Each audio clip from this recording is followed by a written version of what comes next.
बेटी के नखरे। महक और मोहन के घर काफी सालों बाद एक बेटी होती है। वो उसे देखकर काफी खुश रहते। उस बच्ची की छोटी सी छोटी चीजों का ख्याल रखते। अरे महक बेटा, चाहे लड़का हो या लड़की, इतनी आजादी नहीं देते, बच्चा बिगड़ जाता है। आपको पता ही क्या है सासू माँ, चुप रहिए। हम दोनों कमाते ही क्यों हैं? इन बच्चों के लिए ना। देखिए तो कैसे प्यारे प्यारे पैरों से चल रही है, कितनी प्यारी लग रही है। अब मैं क्या इसके पैर काट कर बेड पर बिठा दूं इसे? अरे मैंने ऐसा तो नहीं कहा। मेरे कहने का मतलब ये था कि बस करो ना माँ, क्या सारा दिन टोका चाकी करती रहती हो। अरे करने दो ना जो कर रही है। दोनों मियाँ बीवी अपने अपने काम में लग जाते हैं और सास मंदिर चली जाती है। लेकिन बेटी सौम्या घर में तेल का डिब्बा लेकर फैला देती है। घर को तो मैं पराठे की तरह सेक दूंगी।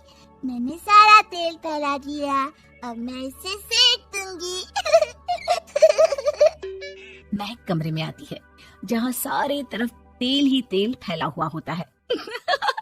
अरे मोहन देखो तो, अपनी छोटी सी बच्ची की हरकत, पूरे घर में तेल फैला दिया। मोहन भी आकर हंसने लगता है।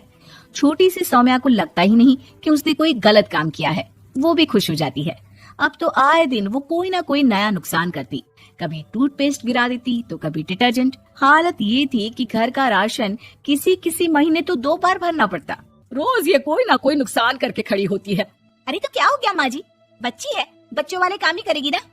आप बिना पता नहीं क्यों उसी के पीछे पड़ी होती हैं। धीरे धीरे सौम्या बड़ी होती है। एक दिन, माँ देखो दरवाजा खोलो, वो ऑनलाइन मैंने जीन्स मंगवाई थी, वो आई होगी। 3000 दे देना और पैकेट ले लेना। 3000? ऐसे कैसे जीन्स है बेटा, ये तो बहुत बड़ा अमाउंट है।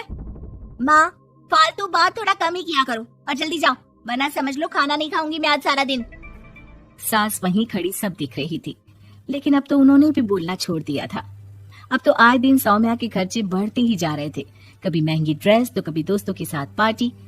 पैसे दे दो तो ठीक, ना दो तो घर में कलेश। ये सब तुम्हारे ही कारण हुआ है। देख रही हो कैसी हरकतें हो रही है इसकी।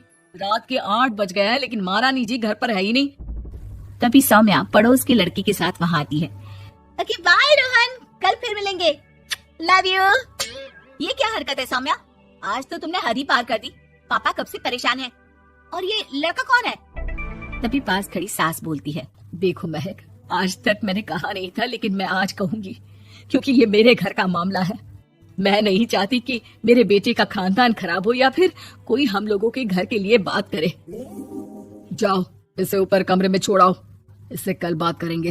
मॉम देखो ना दादी क्या बोल रही है, चुप कराओ ना इनको, जैसे हमेशा करा देती हो। महक को अपनी गलती का एहसास हो रहा था। वो चुपचाप खड़ी होती है। मोहन बेटी को अच्छे से कमरे में सुलाकर माँ के पास आता है। देखो ये लड़का ठीक नहीं है, अब तुम लोग इसकी शादी करवा दो। ससुराल वाले अपने आप देख लेंगे, शादी के बाद जिम्मेदारी पड़ेगी तो सब ठीक हो जाएगा। शादी अभी तो 25 की है ये। तो क्या 50 तक बैठा होगी? नहीं नहीं, ठीक कह रही है माँ, इसके लिए जल्दी से कोई लड़का देखता हूँ। अगले रोज सौम्या खाने के टेबल पर। मैं आप लोगों को बता देती हूँ, मैं रोहन से प्यार करती हूँ और उसी से शादी करूंगी। रोहन? वही ना सक्सेना का लड़का, वो सक्सेना जो पिछले महीने ही जेल से छूट कर आया है। वो जेल नहीं, काम के सिलसिले में अमेरिका गए थे। अच्छा, सक्सेना अमेरिका गया था तो क्या पैसा वैसा कमा कर नहीं आया? ये देख रही है ब्लाउज, उसकी बीवी ने सिला था मेरा। पैसे की कमी का रोना रो रही थी, पति को कोस रही थी कि जुआ खेलते पुलिस ने पकड़ा और लगी लगाई नौकरी भी छूट गई। दादी कुछ भी मत बोलो, दादी को चुप कराओ ना। दादी जो बोल रही है ठीक बोल रही है। तेरे पापा ने तुझे देखने के लिए लड़के वालों को कल बुलाया है, समझी? अगली रोज लड़के वाले सौम्या को देखने आते हैं और उसकी शादी मयंक से हो जाती है। शादी के बाद सौम्या मायके आती है। वाह माँ, कितनी अच्छी शादी कराई आप लोगों ने मेरी, लेकिन मुझे कुछ दिन और यहाँ रहना है। अरे बेटी, ये तेरा ही तो घर है, जितनी मर्जी रह। और क्या, दमाजी कैसे है? अरे वो मयंक नहीं आया, कल शादी, आज तो अकेले, सब ठीक तो है ना? महक एक बार फिर सास पर चढ़ बैठती है। अब बस करिए ना माँ जी, अब तो ज्यादा ही हो रहा है। माना आपकी कुछ बातें मैंने नहीं मानी, लेकिन अब ये मेरी बेटी मायके आई है तो क्या उसका मतलब यही कि वो लड़कर आई है? हाँ पीना।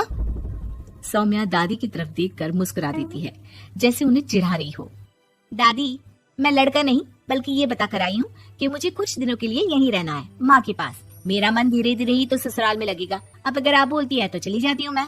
अरे नहीं नहीं बेटी, ये मतलब नहीं था तेरी दादी के बोलने का। सौम्या कमरे में चली जाती है और अगले ही पल जींस टॉप पहनकर बाहर आती है। माँ मैं ना अपनी सहेली के घर जा रही हूँ, आने में देर हो जाएगी, खाना मैं वहीं खा लूंगी। सौम्या सहेली के घर चली जाती है। अरे सौम्या ससुराल से आई है, कहीं दिखाई नहीं दे रही। वो सहेली के घर गई है, काफी दिनों बाद बच्ची का मन कर गया होगा। महक रहने दे, अब इतना हल्के में ना ले। लड़की अब किसी और की अमानत है, घर में इतनी देर से आएगी तो लोग क्या कहेंगे। और होता भी ऐसा ही है। दरवाजे में पुलिस आती है जिसके साथ सौम्या होती है। ये आपकी बेटी है? जी जी, लेकिन क्या हो गया? पापा मैं और रीना घूम रहे थे तो रोहन वहाँ आ गया, उसने मेरे गहने खींचने की कोशिश की, जब मैंने नहीं दिया तो मुझे धक्का मारकर मेरे गहने ले लिए। पापा मुझे माफ कर दो, मुझे ना मयंक के पास जाना है, आप उसे फोन कर दो, वो मुझे ले जाएगा। दादी आप ठीक कहती थी, वो अच्छा लड़का नहीं है। कोई बात नहीं बेटा, मयंक का फोन आया था, उसे तेरी याद आ रही थी, लेकिन वो तुझे भी अपनी जिंदगी जीने से नहीं रोकना चाहता था। मैं उसे बोल दूंगी कि वो कल तुझे लेने आ जाए। अगले दिन चलो सौम्या, मैंने आज रात की फिल्म की टिकट और 5 स्टार होटल में खाने के लिए टेबल बुक कर दी है। फिर क्या, सौम्या खुशी खुशी अपने ससुराल चली जाती है और महक को बड़ों के सीख की कीमत का